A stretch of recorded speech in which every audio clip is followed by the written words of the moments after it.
12,000 feet down, we approach the Titanic's midship targeting E-deck, the crew's domain. Through this corroded doorway, we enter where engineers, stewards, and kitchen staff lived below the waterline. These narrow corridors once echoed with working voices and labor sounds. Now we glide through abandoned passages where pressure has transformed everything into rust.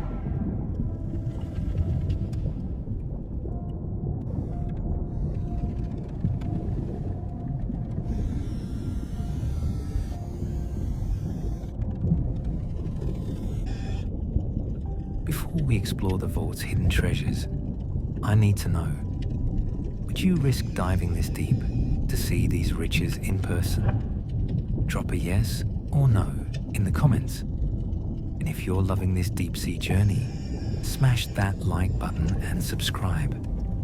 Trust me, the treasures we're about to discover will blow your mind.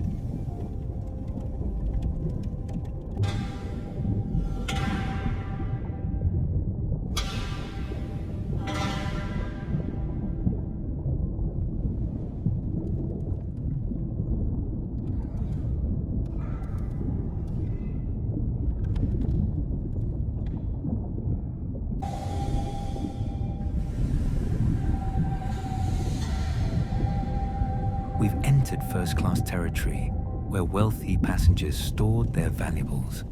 In this cabin, personal luxury items scatter the floor, jewelry boxes, mirrors, and most intriguing, a strong box suggesting hidden treasures. But the real prize lies deeper. Following service corridors, we descend toward the ship's secure vault where fortunes were locked away.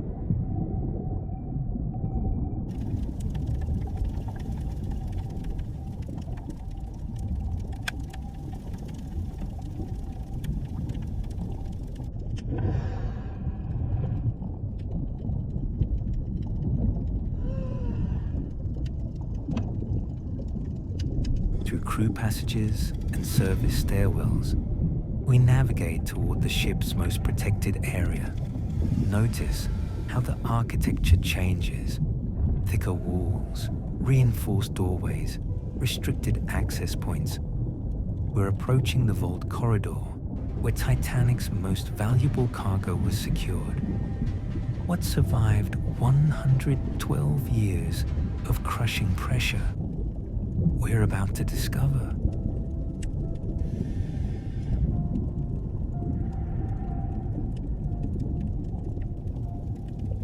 Here it is, the vault door, built like a fortress. Its wheel mechanism and massive bolts were designed to protect unimaginable wealth. Passing through this threshold, we enter a reinforced chamber spanning 2 decks. Collapsed shelving units line the walls. On the floor below, sediment covers what fell during the sinking. The treasure field begins here.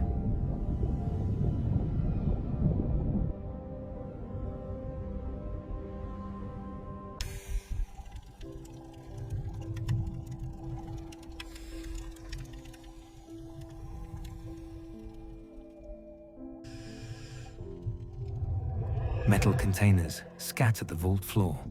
Strong boxes, jewelry cases, document safes. Each tells the story of wealth being secured for the voyage.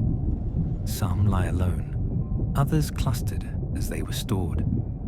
Different sizes suggest varied contents: securities, gems, precious metals, important papers. After 112 years underwater, the question remains: what's still inside?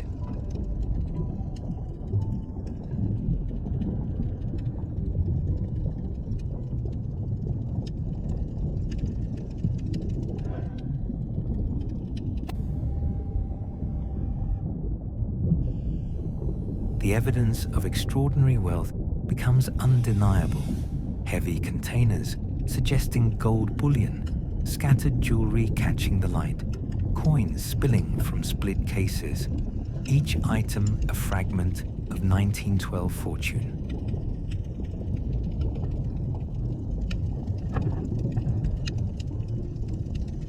Three personal safes sit together, their owners' names lost to corrosion. Against the back wall, upper shelves still hold containers that never fell, their secured position preserved for over a century.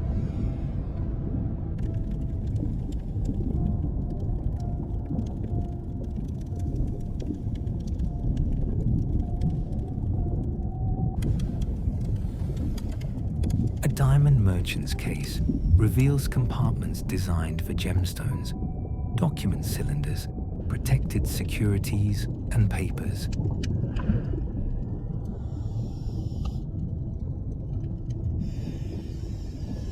Pocket watches scatter the floor.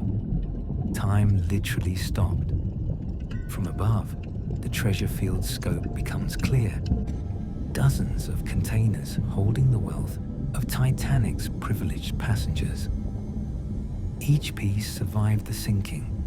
Each holds secrets still locked away.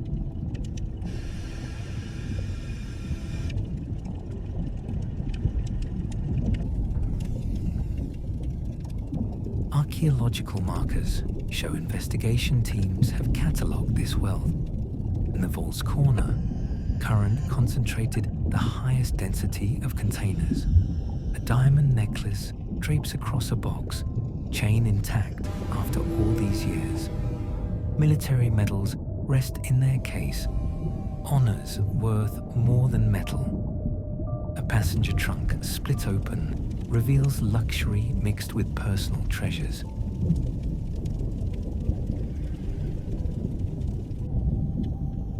Silver service collections preserve family wealth in elegant forms.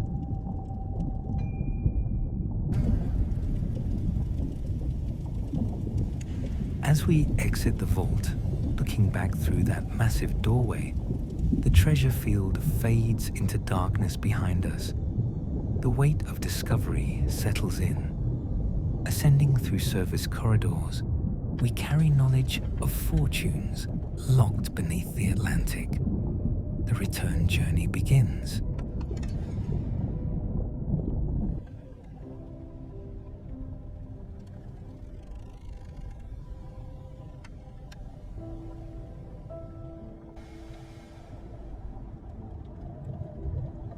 Returning through passenger corridors, we approach Titanic's most iconic interior space, the grand staircase, where elegant stairs once spiraled beneath a glass dome. Now, there's only a collapsed void.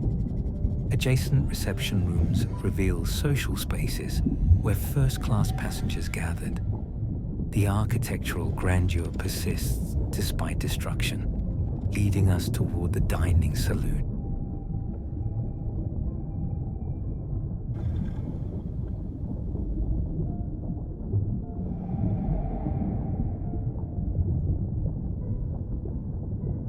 We enter the first-class dining saloon, the ship's grandest room, spanning its full width.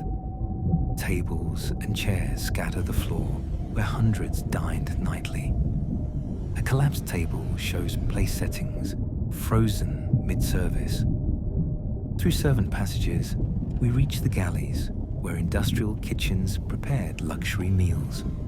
The contrast between served elegance and working function tells class stories.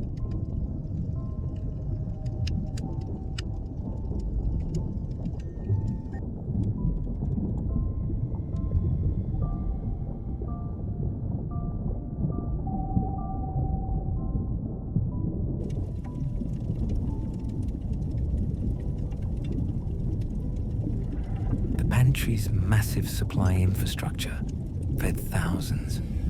In the wine cellar, champagne bottles remain racked as they were stored, some possibly still sealed after 112 years. Leaving luxury spaces, we descend again through crew quarters toward the engine room. The class divide carved in architecture becomes unmistakable approaching industrial spaces.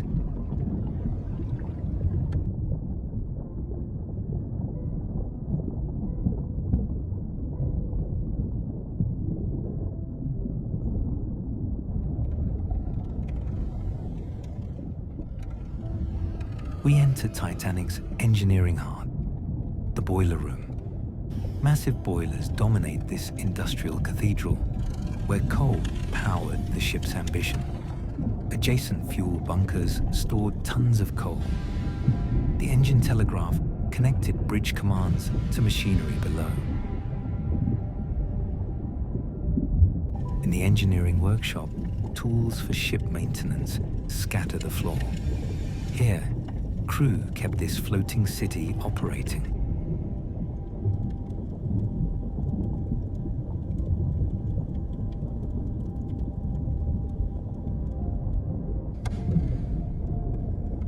Through the propeller shaft tunnel, we exit the bow section.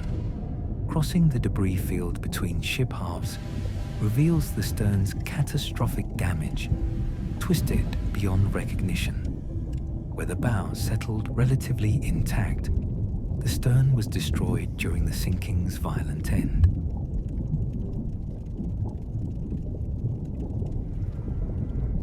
Inside, third-class quarters show the simplest accommodations. Economic hierarchy carved in architecture becomes stark.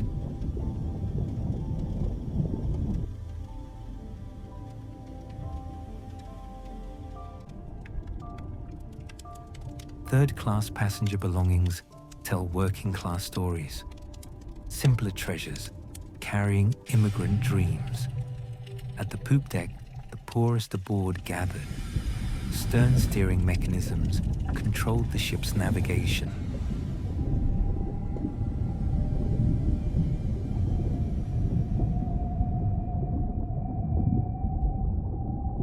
Where the nameplate once proclaimed Titanic's identity, only mounting points remain. Backing away, the stern's destruction scope becomes clear. The sinking's violence frozen in catastrophic damage. The debris field between bow and stern tells the sinking's violent story. A massive boiler rests alone where it fell.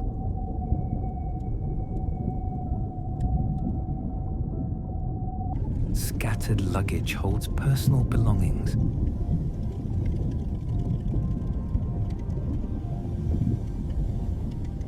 China plates bearing the White Star Line pattern spread across the seafloor.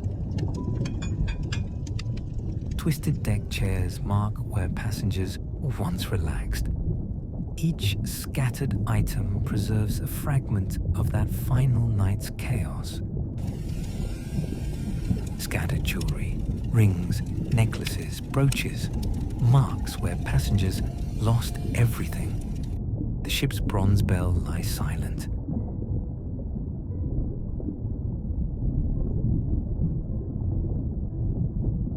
A massive propeller blade rests motionless in sediment.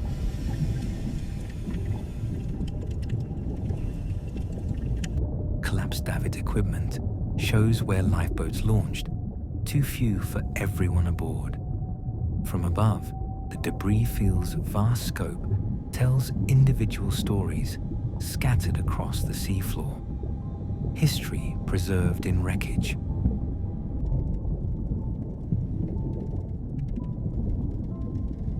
Returning to the bow, we examine areas unexplored earlier.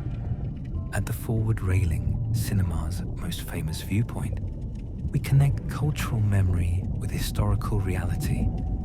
The bridge wing, where officers commanded. The wireless room, where distress signals went out. The captain's cabin, where final decisions were made. Each space preserves authority, responsibility, and ultimately, tragedy.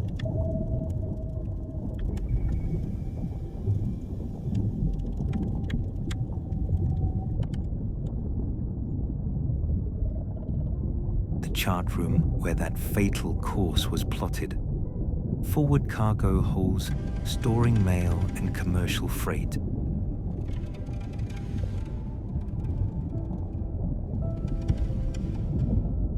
Massive anchor chains showing the ship's industrial skull.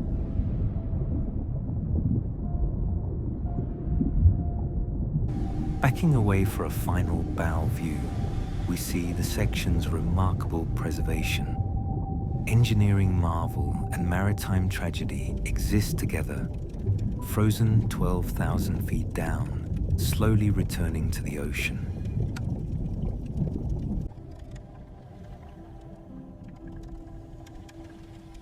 Our ascent begins.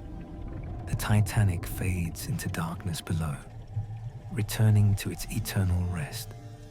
Rising through 3,800 meters of black water, we pass through the deep ocean's realm. Strange bioluminescent creatures investigate our lights.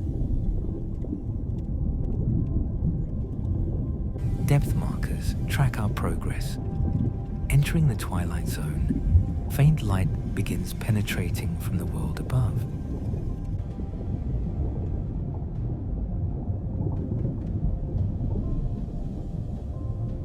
Marine life increases as we rise. Schools of fish, jellyfish, and small sharks populate these shallower waters.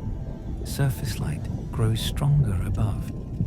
Breaking through the waves, we emerge into daylight and air, a dramatic transition from crushing darkness. Looking across the Atlantic surface, nothing reveals the treasures and tragedy lying 12,000 feet below. The ocean keeps its secrets